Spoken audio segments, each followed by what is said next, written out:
Covid 19 ने जहां एक और स्वास्थ्य संबंधी समस्याएं पैदा कर दी हैं, तो वहीं दूसरी ओर आर्थिक संकट पैदा हो गया है। आइए इससे जुड़ी कुछ रिपोर्ट्स पर गौर करते हैं, जो आपके लिए बहुत ही उपयोगी साबित होने वाली है।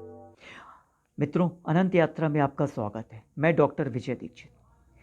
22 करोड़ युवाओं के रोजगार पर संकट है। जी हाँ, आपने सही सुना। कोविड 19 महामारी के कारण एशिया पैसिफिक क्षेत्र में 15 से 24 साल के 22 करोड़ युवाओं के रोजगार पर संकट पैदा हो गया है। एशियन डेवलपमेंट बैंक एडीबी की ओर से जारी एक ताजा रिपोर्ट में यह बात कही गई है। रिपोर्ट में कहा गया है कि इस महामारी के कारण श्रम बाजारों में बड़े पैमाने पर व्यवधान पैदा हुआ है। इससे युवा रोजगार पर प्रतिकूल प्रभाव पड़ा है। भारत में यह बेकारी की समस्या महज कोविड 19 की वजह से ही नहीं आई, बल्कि यह पहले से चल रही थी। एनएसएसओ के मुताबिक वर्ष 2017-18 में बेरोजगारी की दर 6.1% थी। यह 45 साल का सबसे उच्चतम स्तर था। इस समस्या की गंभीरता को इस तथ्य के साथ समझा जा सकता है कि बीते वर्षों में बेरोजगारी और वृद्धि दर लगभग बराबर है। मतलब कि बेरोजगारी भी बढ़ रही है, वृद्धि दर भी लगातार बढ़ती जा रही है। वर्ष 2014 से 2019 के बीच आर्थिक वृद्धि दर जहां औसतन 7% के आसपास रही, वहीं बेकारी दर भी औसतन 6% के आसपास रही। फिर ऐसे में कोविड 19 ने भारतीय अर्थव्यवस्था की कमर ही तोड़ दी और बेरोजगारी की दर में बेतहाशा वृद्धि हो रही है। माना जा रहा है कि वयस्कों के मुकाबले युवाओं में ज़्यादा प्रभाव होगा। रिपोर्ट में कहा गया है कि वयस्कों के मुकाबले युवा ज़्यादा प्रभावित हुए हैं। इन युवाओं को कोविड 19 के कारण सामाजिक और आर्थिक दोनों तरह से समस्याएं झेलनी पड़ रही हैं। कई कारोबार बंद होने के लिए मजबूर हो गए हैं। रिपोर्ट में यह भी कहा गया है कि कोरोना संक्रमण को फैलने से रोकने के लिए लगाए गए लॉकडाउन और यात्रा प्रतिबंधों के चलते मांग में भारी गिरावट आई है। इस कारण कई कारोबार बंद होने या ऑपरेशन में कटौती के लिए मजबूर हुए। इसका वर्कर्स पर गहरा प्रभाव पड़ा है। एडीबी और इंटरनेशनल लेबर ऑर्गेनाइजेशन की ओर से संयुक्त रिपोर्ट में कहा गया है कि एशिया पैसिफिक क्षेत्र के युवा अपनी नौकरी के छोटे कार्यकाल के कारण ज़्यादा प्रभावित हुए।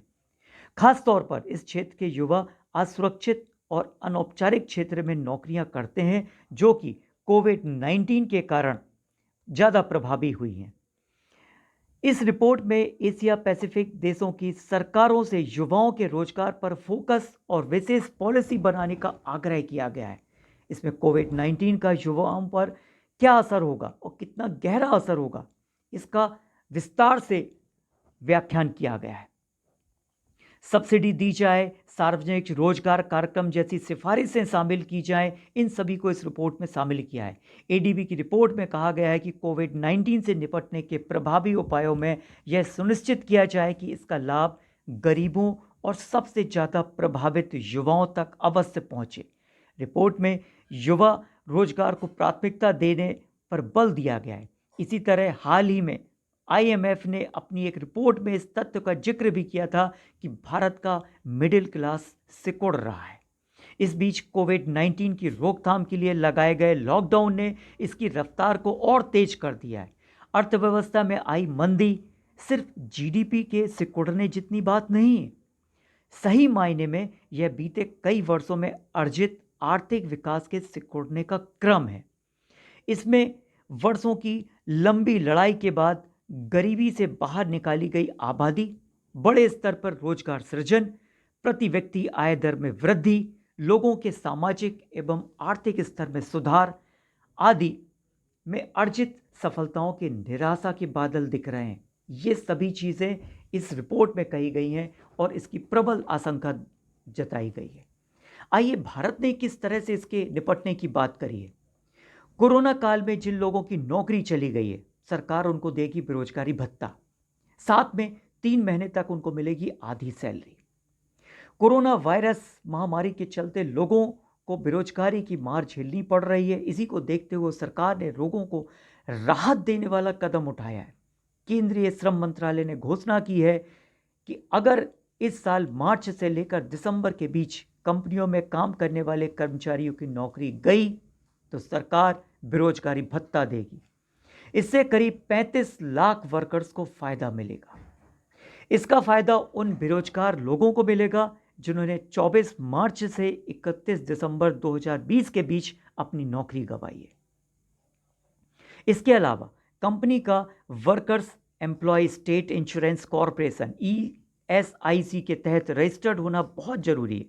वर्कर्स को फायदा देने के लिए अटल बीमित व्यक्ति कल्याण योजना, जिसका संचालन ESIC की तरफ से किया जाता है, उसे 30 जून 2021 तक के लिए बढ़ा दिया गया है। इस योजना के तहत बेरोजगारी भत्ता भी मिलेगा।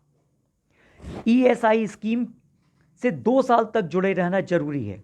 जी हाँ, इसका फायदा केवल उन्हीं वर्कर्स को मिलेगा जो इस स्कीम के साथ कम से कम पिछले 2 साल से जुड़े हैं। मतलब कि 1 अप्रैल 2018 से 31 मार्च 2020 तक इस स्कीम से जुड़े रहे, उन्हें ही इसका फायदा मिलेगा। इस दौरान 1 अक्टूबर 2019 से 31 मार्च 2020 के बीच कम से कम 78 दिनों का कामकाज जरूरी है। अब यह भी बता दें कि 3 महीने की आधी सैलरी कैसे मिलेगी। बेरोजगार व्यक्ति 3 महीने के लिए इस भत्ते का फायदा उठा सकता है। वह 3 महीने के लिए औसत सैलरी का 50% क्लेम कर सकता है। पहले यह सीमा 25% थी। एक और नियम में बदलाव किया गया है। पहले बेरोजगार होने के लिए 90 दिनों के बाद इसका फायदा उठाया जा सकता था, इसे घटाकर 30 दिन कर दिया गया है।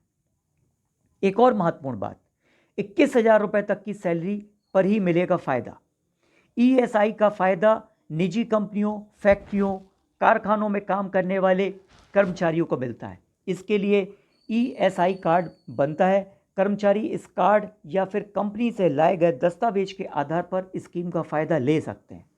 ESI का लाभ उन कर्मचारियों को उपलब्ध होगा जिनकी मासिक आय 21,000 रुपये या इससे कम है। हालांकि दिव्यांगजनों के मामले में आय सीमा 25,000 रुपये है। इसका लाभ कैसे उठाया जा सकता है? ESI स्कीम से जुड़े कर्मचारी किसी भी ब्रांच में जाकर इसके लिए अप्लाई कर सकते हैं। इसके बाद ESIC द्वारा आवेदन की पुष्टि की जाएगी और इसके सही पाए जाने पर संबंधित कर्मचारी के खाते में रकम जमा कर दी जाएगी। मित्रों, ये रिपोर्ट्स थी जिसके आधार पर आपको कुछ जानकारी दी गई। जानकारी अच्छी लगी हो तो वीडियो को शेयर कीजिए, लाइक करना बिल्कुल नहीं भूलिएगा। साथ ही अनंत यात्रा चैनल को सब्सक्राइब जरूर कीजिए। इसके साथ ही डॉक्टर विजय दीक्षित को आज्ञा दीजिए। धन्यवाद।